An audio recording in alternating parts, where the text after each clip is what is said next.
Em lugar ruim. Abraão desceu ao Egito.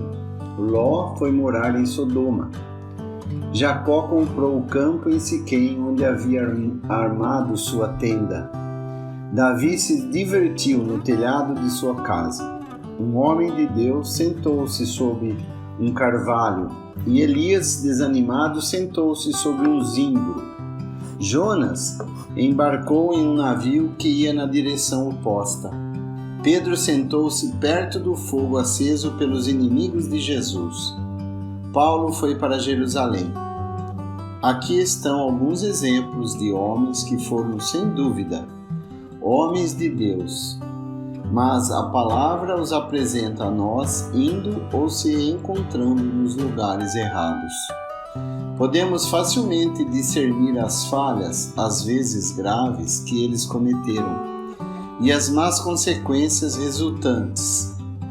Talvez sejamos menos conscientes de que os motivos que os levaram a tomar tais caminhos ou posições são, muitas vezes, os mesmos motivos que agem em nós para nos perdermos. Ansiedade, ambição, corações divididos, indolência, autossatisfação, desânimo, obstinação, medo e até zelo espiritual. Aqui estão alguns meios que Satanás usa para nos derrubar. Contra os dardos inflamados do maligno, não temos proteção real, mas apenas toda a armadura de Deus. Efésios 6, versículo 10 a 18. Vamos colocá-lo completamente e com cuidado.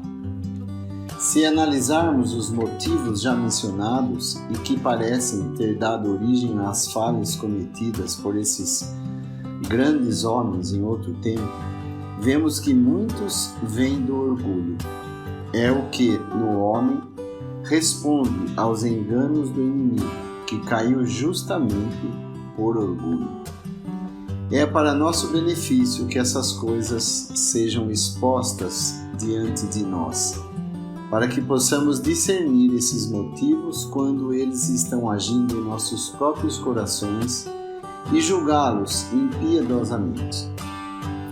Abraão no Egito, Gênesis capítulo 12, versículo 10.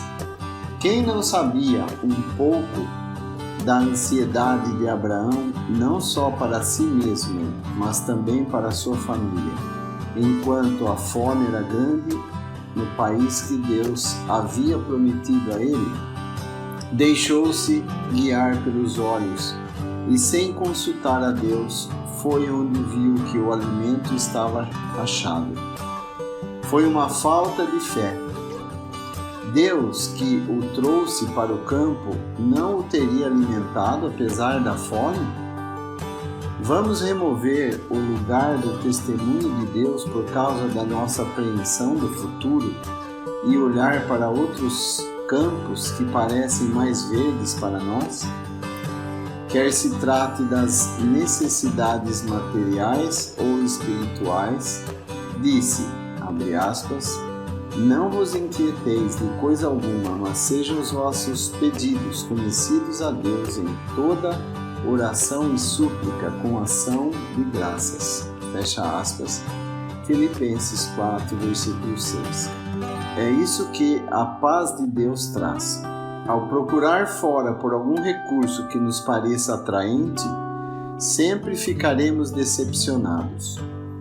É verdade que existem testes severos de nossa fé, mas a tua fé posta à prova é muito mais preciosa do que o ouro. 1 Pedro 1, versículo 7. Quereríamos falhar nesses testes e sofrer as consequências? Ló em Sodoma, Gênesis capítulo 19, versículo 1. Desse passo em falso, portanto, Abraão foi completamente restaurado. As atrações do Egito o haviam iludido apenas por um tempo, mas não foi o mesmo que aconteceu com Ló, que o acompanhava. O espírito da ansiedade transformado em ambição mundana. Precisamos viver na terra e isso envolve várias restrições materiais. Mas quão numerosos são aqueles que foram apanhados na busca de vantagens terrenas e posição neste mundo. Talvez Ló tenha sido persuadido a buscar uma melhora na situação em Sodoma. Visto que vários cristãos se esforçam para melhorar o mundo, mas ele é honesto, ele estava sentado como um juiz na porta. Ele teria ousado dizer que era realmente a melhora de Sodoma que ele procurava, sem se preocupar com a própria situação? Na verdade, não. Ele era ambicioso consigo mesmo e perdeu tudo. Que aviso para nós! Jacó em Siquém. Gênesis 33, versículos 18 a 20. Em Jacó, algo com este mesmo espírito era evidente. Enquanto ele estava em Harã, trabalhando duro para as necessidades de sua casa, no entanto, ele não se esqueceu de que devia muito à graça de Deus. Por essa mesma graça, Deus trabalhou para restaurá-lo por completo e disse-lhe que voltasse para a terra de seus pais, onde fica Betel, a casa de Deus. Gênesis 31, versículo 3 e 13 e capítulo 28, versículo 19. Mas Jacó permaneceu na estrada e em Siquém ele comprou um pedaço de terra e se estabeleceu. Em vez de deixar o mundo de uma vez, ele comprou uma pequena parte dele. E o preço que pagou pouco depois foi muito mais alto do que se tivesse liquidado em ouro ou prata. Com que facilidade nós também, por causa de afetos compartilhados, paramos no meio do caminho, em vez de estar no lugar que Deus quer para nós, a casa de Deus. Aqui, na família de Jacó, os resultados foram constrangedores. Desconfiemos de um coração dividido, em parte pelo Senhor e em parte pelo mundo. Deixe-nos saber como perguntar ao salmista, abre aspas, ensina-me, ó Jeová, o teu caminho, e eu andarei na sua verdade. Estabelece o meu coração para temer o teu nome. Fecha aspas, Salmo 86, versículo 11. Davi no telhado de sua casa, 2 Samuel 11, 2. Por outro lado, se aprendermos a rejeitar as ambições mundanas, isso significa que podemos ser levados a uma vida preguiçosa? Como era possível que tal pensamento tivesse enganado Davi na época em que os reis estavam saindo para a guerra? Se não havia necessidade de ganhar nada para você, você se esqueceu de que havia muito a ganhar para Deus? A indolência, ele iria levá-lo a pecar, Davi. Um homem enérgico, o homem sacrificado por Deus como havia sido, se viu sem nada para fazer a não ser andar no telhado de sua casa, enquanto Israel saía para a guerra. Existe em nosso coração um verdadeiro compromisso com os interesses de Deus ou nos aplicamos à satisfação egoísta? Reservamos tempo para engajar nossas almas na verdade da Palavra de Deus e saímos para prestar um testemunho fiel do Senhor Jesus como bons soldados? Se permitirmos a indolência em nossas vidas, o mundo terá muitos meios para estimular nossos maus desejos e nos conduzir a coisas para as quais, se estivéssemos realmente engajados em assuntos espirituais, não teríamos tempo ou desejo.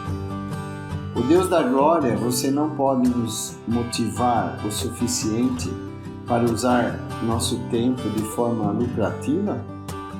Não vamos procurar desculpas para não atendê-lo. O homem de Deus sob um carvalho, 1 Reis 13, versículo 14. Encontramos aqui outro perigo que ameaça até mesmo aqueles a quem o Senhor pode usar para um serviço fiel. O homem de Deus de 1 Reis 13, obedeceu à voz de Deus. Ele havia prestado vigoroso testemunho contra Jeroboão e seu altar idólatra em Betel e estava humildemente começando a sua jornada de volta, passando por outra estrada. Por que você parou para se sentar sobre um carvalho? Foi aqui que ele foi enganado pelo velho profeta e caiu na armadilha sobre a qual a palavra de Deus o havia solenemente advertido. E então ele foi morto por um leão. Se o horror do mal em Betel tivesse exercido sobre ele toda a sua influência moral, de acordo com a solene mensagem com a qual fora comissionado, ele não teria se atrasado um único instante.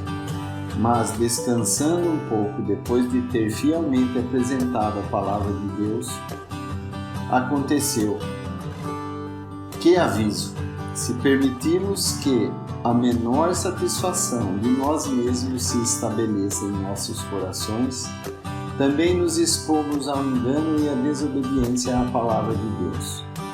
Embora o velho profeta fosse inteiramente culpado do seu engano deliberado, o homem de Deus foi responsável por ser enganado, e foi ele quem suportou o julgamento. Levemos a sério as palavras do Senhor Jesus, que diz, abre aspas, e eu também, depois de fazeres tudo o que te foi ordenado, dizei, somos servos inúteis, porque o que devemos fazer, nós não fizemos.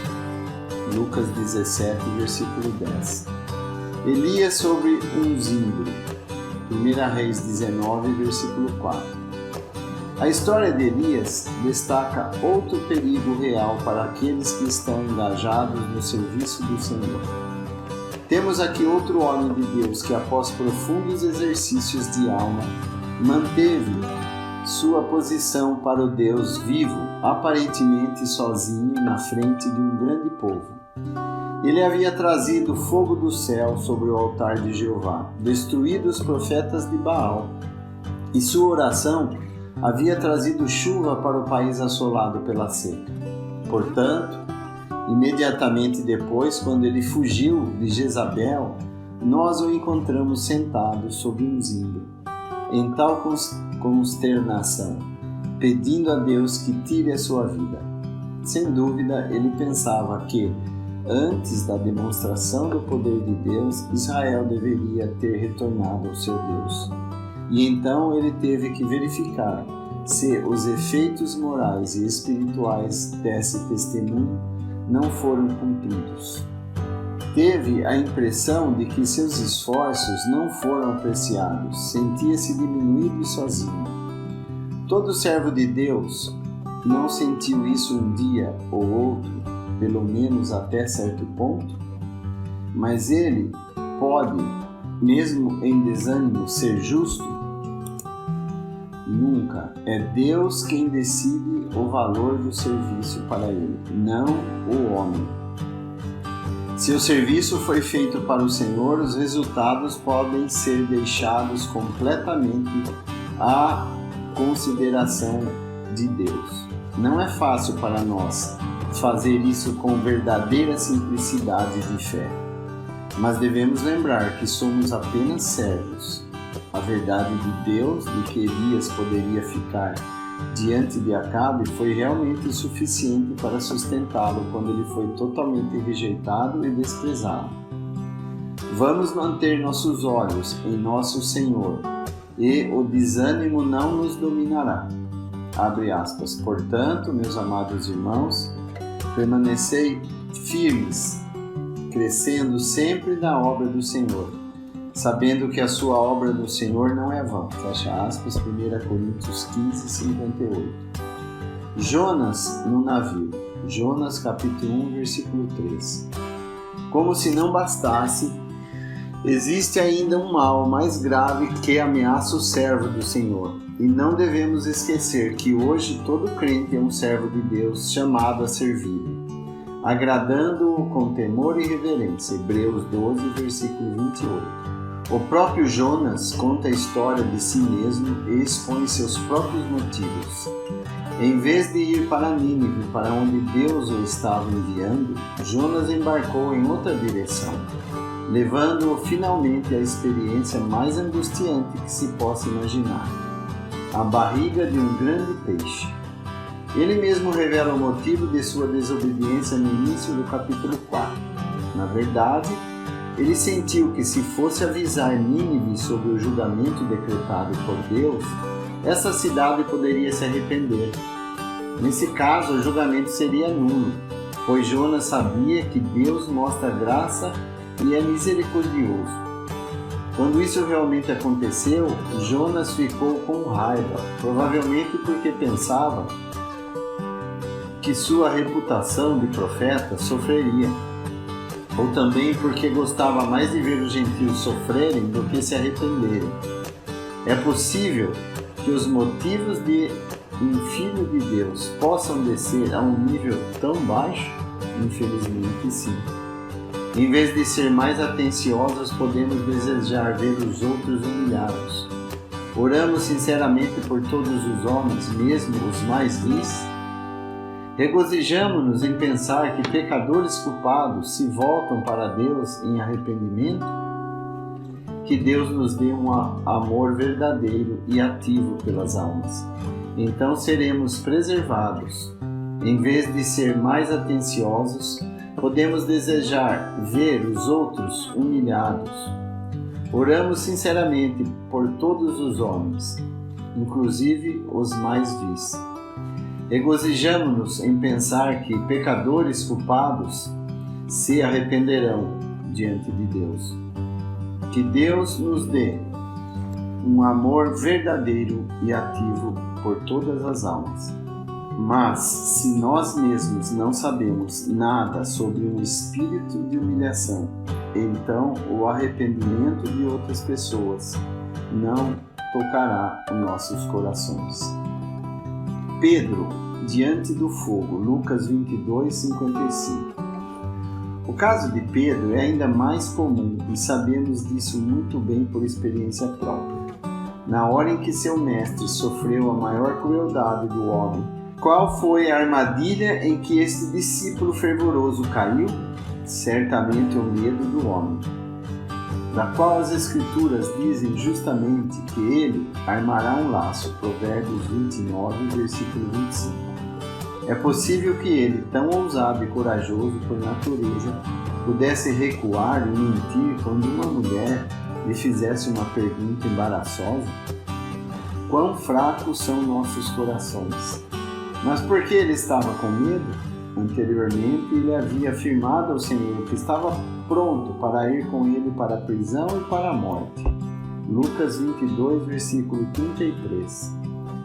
Mais tarde, o Senhor levou consigo os seus discípulos ao jardim do Getsemane, onde a sua alma, em agonia, dirigiu as mais ardentes súplicas a Deus diante das dores da cruz. Mas Pedro não seguiu o exemplo de seu mestre. Ele havia negligenciado essa preparação e adormeceu. Que lição para nós? No testemunho cristão, a energia natural não tem valor. Somente o poder divino e a graça podem nos sustentar e nos preservar do medo. Abre aspas. No dia em que temo, confio em ti. Fecha aspas. Salmo 56, versículo 3. Abre aspas. Serei seguro e não temerei. Fecha aspas. Isaías 12, versículo 2. De forma muito clara, Isaías 51, versículos 12 e 13, mostra que o medo, não menos do que os outros males que mencionamos, é fruto do orgulho e, na verdade, é resultado da autoestima do homem e do desprezo de Deus. Abre aspas. Quem és tu para temeres ao homem que é mortal e o filho do homem que é como feno? E você já se esqueceu de Jeová, seu Criador, que estendeu os céus e fundou a terra? Não é uma reprovação severa e justa dirigida ao nosso tolo medo humano? Os resultados do medo de Pedro foram extremamente humilhantes. Como ele, tudo o que semeamos devemos colher. Enquanto isso, a graça divina restaurou a Pedro maravilhosamente, e ela também é nosso recurso. Abre aspas. Serei seguro e não temerei. Fecha aspas, Isaías 12:2. De forma muito clara, nós podemos ver esses exemplos. E você? Já se esqueceu de Jeová, o Criador? Os resultados do medo de Pedro foram extremamente humilhantes. Enquanto isso, a graça divina o restaurou maravilhosamente. E essa mesma graça é também, hoje, o nosso recurso. Paulo em Jerusalém, Atos 21, versículo 25 a 26. Em contraste com o relato anterior de Pedro, o medo não tem lugar na decisão de Paulo de ir até Jerusalém, quando o Espírito de Deus o advertiu claramente para não ir. Mas por mais ousado que pudesse ser, ele não estava em um bom lugar. Na verdade, ele foi motivado a agir por um forte amor por Israel, seu próprio povo. Ele desejava a salvação de seus irmãos e irmãs e sentiu-se apressado em levar-lhes o Evangelho. Ora, o mais nobre desejo espiritual não poderia substituir a direção divina, e Deus sabia que o testemunho de Paulo em Jerusalém não seria recebido. Aqui está uma lição difícil de colocar em prática.